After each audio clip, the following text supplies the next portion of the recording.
This is the Nathan, Nat and Sean podcast. Bit of a story kicking around at the moment about, well, the main story is that it was about the number of children who are being prescribed with Ozempic or Ozempic related. Yeah, it's skyrocketed 84% in the last 12 months. Yeah, but that could be two GLP-1. people on it, and then we make it 3.5, and then all of a sudden we're at 84%. You know what I'm I saying? see what you're saying. When it's quick math. When it's percentages, yes, you're right. That's not whole numbers, is it? But it is But a I thing that's understand come why. into our world very 100%. recently, Nat. Yeah, 100%. And you know, I've thought about this a little bit because I was the type of person, being from a fitness background, everything needs to be hard. So if you're going to get yourself fit, you've got to work hard at it, and you've got to do this and do that. And recently, I've kind of changed my mind in that. What's the name of those types of drugs, Nat? You know the name. GLP-1s. GLP-1s. What's that? They're going to, they're from the same area. Yes, that's right. And what they are is they're essentially appetite suppressants. Yeah, So they give you feel full, and it also cuts out the food noise. So not everybody gets this, but for some people, they are just, every thought in their mind is about when the next meal's coming from, when the next, they're just, maybe I'll just have, that thing's in the fridge. Maybe I'll just eat like that. They're constantly battling that. And for those people, these sorts of medications can work really well because it cuts out that desire. So you're talking Ozempic, you're talking, which is the one that is prescribed in Australia for diabetes, type 2 diabetes, but it does have a weight loss effect. Wegovy is the same thing, but is prescribed for weight loss. There's Manjaro, there's Saxenda, so there's a few in that family. And it can help from that. And it's nobody's first port of call. This is the thing. Everybody that is on these things has tried other avenues of weight loss. They've tried the calorie restrictive diets. They've tried exercising. Like, it just hasn't worked for them. So why wouldn't you then use what's at hand? No, I agree with you, and I think because there's the two parts to it, right? Because there's the part where this medicine has been around for a long time. Yes. And I reckon if you read stuff and it first come out, Ozempic, wow, this is new, and you take this, wow, you're a real guinea pig. No, this has been around forever. Yes. And a lot of Hollywood stars and that, you can see that they're taking it. And I do go, look at them, they're just kind of cheating. But here's the other part to that. With the event of these drugs now becoming prescribed by doctors and helping people out if they're overweight and they're having problems with eating, whatever the case is. When you think about our longevity on this planet, it's going to increase. There's going to be less strain. You would think there's going to be less strain on the health system because people are getting fitter. That's exactly right. Type 2 diabetes is going down because you're able to help them. Insulin. It's preventing. You're preventing weight, obesity-related diseases. So that's joints. That's a lot. That's yeah. That's a lot. Yep. That's exactly right. So there's a lot. So I think it's really easy for people to take one side, and I would have been that person. I think people need to shift away from the whole, that's cheating. People's health isn't a competitive sport. That's another good point. There's no competition, so it's not. You're not cheating. What does it matter? No. However you achieve it, what does it matter? And I say that as somebody that's had surgery to help me. Yeah. And it wasn't that I'd never. I trained all the time. What I eat was very balanced, and I was conscious of what I was eating. It just didn't work for me. And for some people, everybody knows that person who can sit on the couch and do nothing and eat pizza all day and be as skinny as a rake. Everybody knows one of those people, right?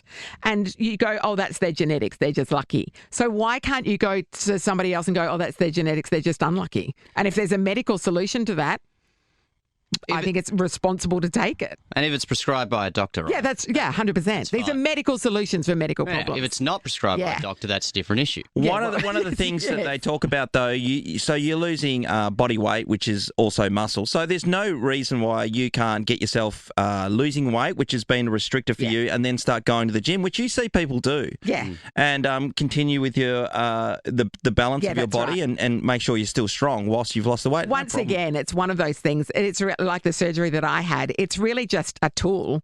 It's not like you then can sit around and eat chocolate all day. You still have to do the work. You still. It just means that you have a tool that makes it easier for you to achieve what you want to achieve. Yeah.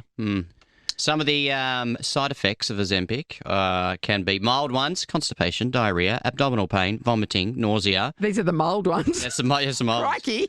Serious ones, that's a hard word, but damage to your eyes that's caused by diabetes. There's low blood sugar and gallbladder disease and pancreatitis. Yeah, so fast weight loss can cause gallbladder problems where you need to get your gallbladder removed. What about your balls? Yeah, and also it can affect your balls. Oh, they call that marriage.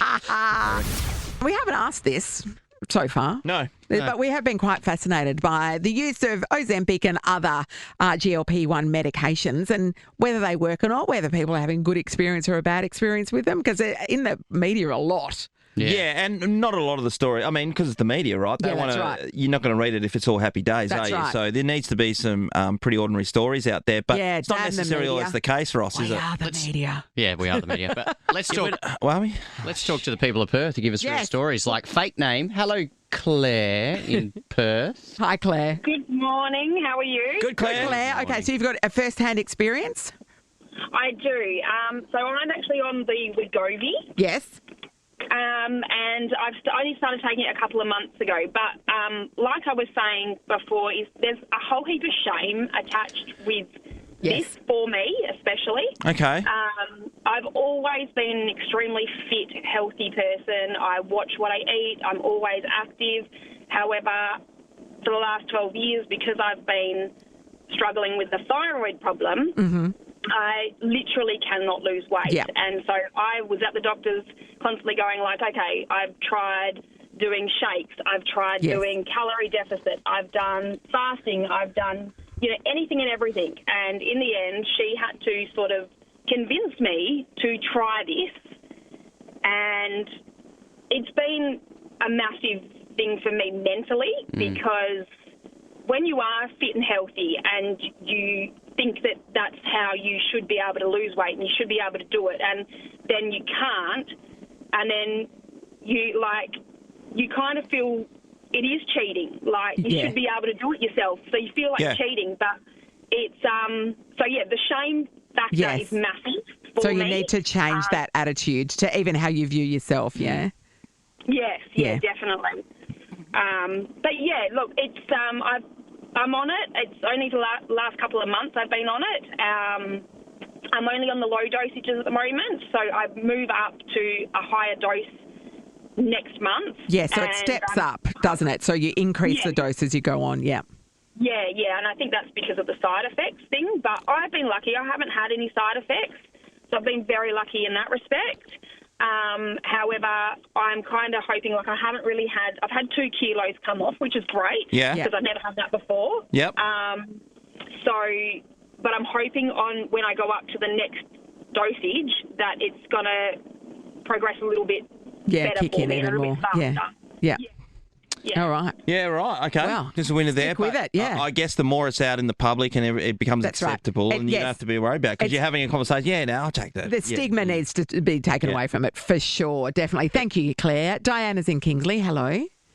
Hello there, how are you? Great, Di. Have you had a crack at one of these meds? Yes, I've been on Ozempic for just over a year now. Yes. And I've lost 45 kilos. Oh, wow. Di, that's unbelievable. Di, did you have diabetes? Did you suffer at all? I did border, and I border type 2. Yep. Yeah, like my first GP, who was a stateless GP, he didn't believe I had the diabetes to give me the script for the medication. Sure. Then I went to another female GP who was just a godsend. So she said, yeah, you do have type 2 diabetes, give Ozempic a go. So I was a bit hesitant because I've always craved food, and I thought there was nothing that's going to change my craving. Yes. But I was wrong. So I took Ozempic, like the previous caller, small dose to start with, increased it over a few months, and I had no cravings for food, no hunger desire at all. So how it impacts your brain is amazing. I mean, I don't know how it works, but that's what it did for me.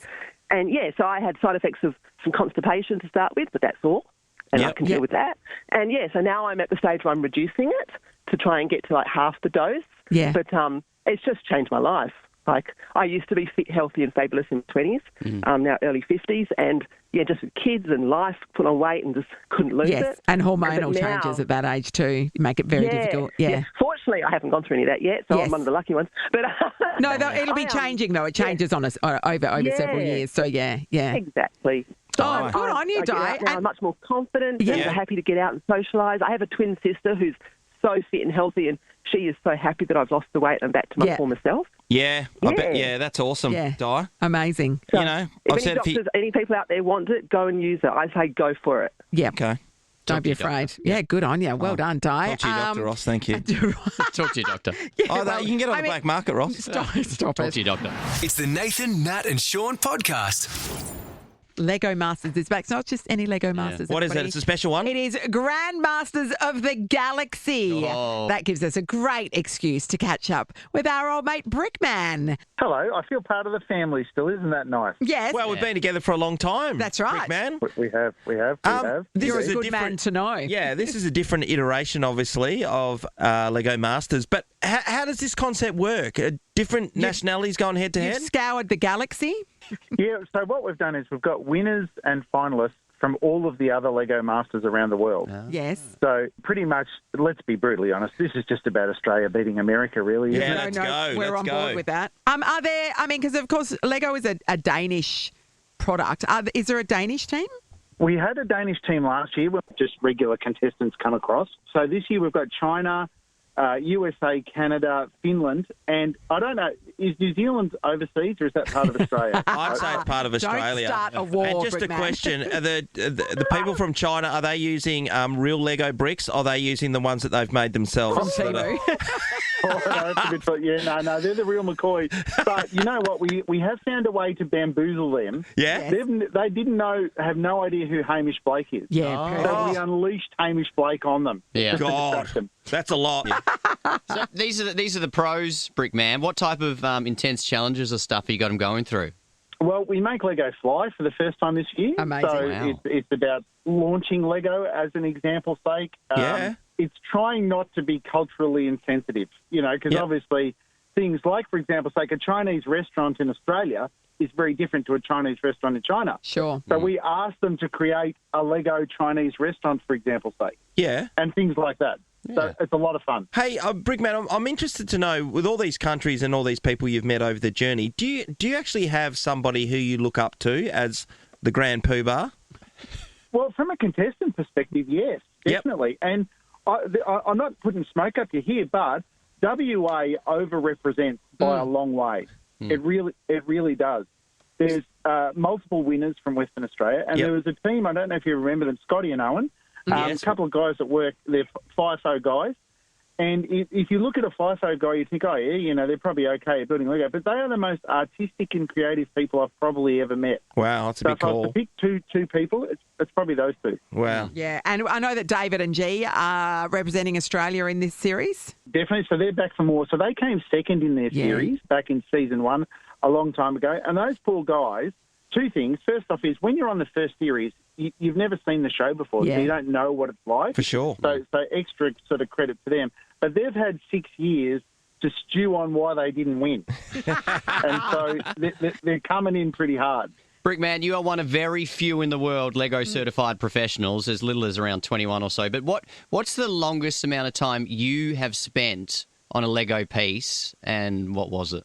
Yeah, so we've just recently launched a Lego Star Wars exhibition in Melbourne. Yep. And we had to build things life-size. So we had to make, for example, say, the Death Star. like an AT-AT, the huge big wall. Yeah, well, we've made a big Death Star, for example, so things like that. So I've been working on it for 3 years. Oh, my God. That probably qualifies. That's amazing. That's insane. Do you never want to think about Star Wars ever again, or are you still quite passionate about it? If I have to make another R2-D2, it's probably too soon, to be brutally honest. So I'll probably tick that box. You are human. Hey, Brickman, do you know how many bricks were in the build of the Death Star, for example? Yeah, well, the whole exhibition is 8 million Lego bricks. Whoa! Yeah, we even had to. So C-3PO, for example's sake, I had to have bricks specially made to be that gold colour. Yep. And so I've even had to, for the first time ever in my entire Lego career, which is a long time, had to have bricks specifically made for a model. So it's pretty full on. We love your work, Brickman. Can't wait to see this stuff. What these people do is incredible, and also the passion behind it. And we see every time. I know it's so hard for you because you love Lego, you love these people, and then when you have to eliminate them, it's so emotional for you. So it is a bit of an emotional roller coaster. Are we going to see tears again, like a Brickman? Oh, look, they're not on demand. They have their own mind. They pop out. But it's even harder when you make new friends, right? Yeah. And these people genuinely are so passionate, and they're lovely people, especially from other countries, and they teach us so much. So it is very sad to see them go, Yes, amazing. yes to tears. Yes to tears. It's the Nathan, Nat and Sean podcast. Bit of news that Hugh Jackman and Deborah Lee Finesse, the divorce has been... the paperwork almost rubber stamp now. The paperwork's been lodged. The financial agreement settled, but doesn't sound like Deb's that happy. Well, first of all, apparently they're both walking away with 125 large million. I'm talking about. What do you reckon about that, Seabass? I'd take that. Is that a prenup or no prenup involved? We got I don't prenup. think they got married before either of them were particularly famous. Yes. So Half and yeah, halfies. That's not too bad. yeah, That's not bad. yeah. I mean, she has supported him through his career. So Yep. you know, I think that's right. She's not happy now. No, well, if you read between the lines, I'll read her statement to you, Seabass. You tell me what you think. Okay. My heart and compassion goes out to everyone who has traversed the traumatic journey of betrayal. It's a profound wound that cuts deep. Yeah, right. She's pissed. She's a woman's gone. She's gone. No fury. I know. And then in response, is it in response? I don't know.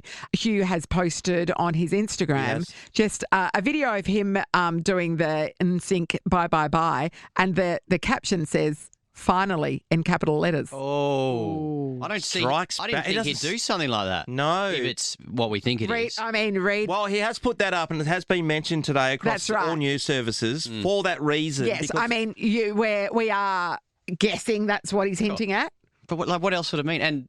But you think he's such a I don't want to ruin his rep, but a nice guy, right? And he's the good guy. He's a nice guy. But then you put a post up like that.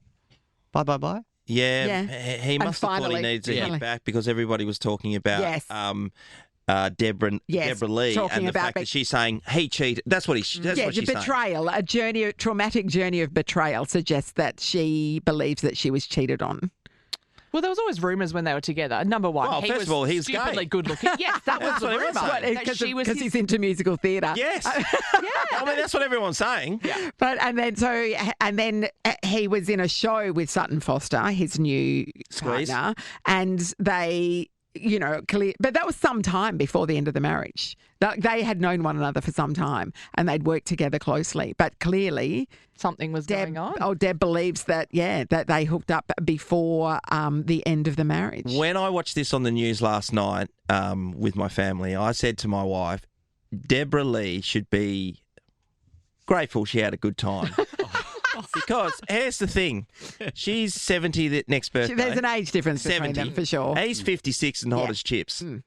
Like she's been holding on for a while. That's why I say it. She's been holding on for a while, and man goes, she's the most loveliest person ever. You've got to get over that, Sean. I said, but he's the hottest man in the world, or one of. Yeah, I mean, he has literally been named the hottest man in the world. Yeah. So I mean, what you're saying is quite misogynistic, Sean, and ageist. But I think she's not angry, but she's very disappointed in you. Very sad. You're not. I have a feeling that the Hugh Jackman is an awesome person persona is actually not a bit of a facade. Yes. And she's actually been the one under duress all these years, and now she's free, and she can finally tell her story. I look forward to seeing what else comes out of this. Ooh. Can I tell you which? Might be. Let's bring this back to netball, though, Seabass. The fact that the choice of the song, the Bye Bye Bye, of course, this is what the Kelpies performed in the Fast Five tournament, and they were bullied mercilessly for it. Yes. But it's fine when Hugh Jackman does it. What's going on there? Yeah, there's been a bit of backlash, and the Australian men's captain came out and said, we didn't expect it to be this huge. In Fast Five, let's be honest, it is a non-serious. It's more for entertainment factor. So teams are encouraged to make up a dance. And they all do. Yes. They all do, right? The year that I did Fast Five, I refused because I thought it was a joke. Because you wouldn't ask the Australian cricket team to come out before a big bash game, before a T20 game and dance, would you? No, but I would like it if they did.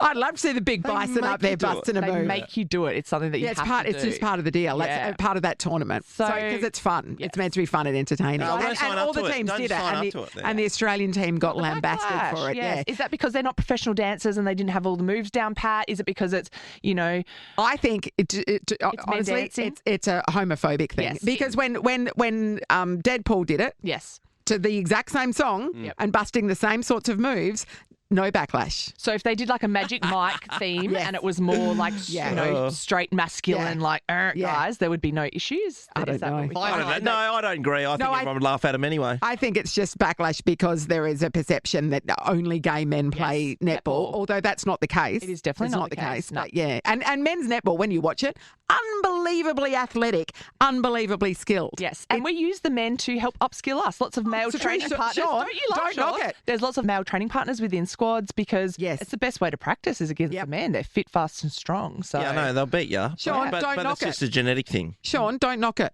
It is. They are so good. You should watch it. It is unbelievable how good they are. Well, maybe we'll bring you down not for me, my friends. Oh. No, well, I enjoyed playing netball when I was a kid. Not with your weak knees. You'd never be able to keep up. Nathan, Nat and Sean is a Nova podcast. For more great comedy shows like this, head to novapodcasts.com.au. Nova.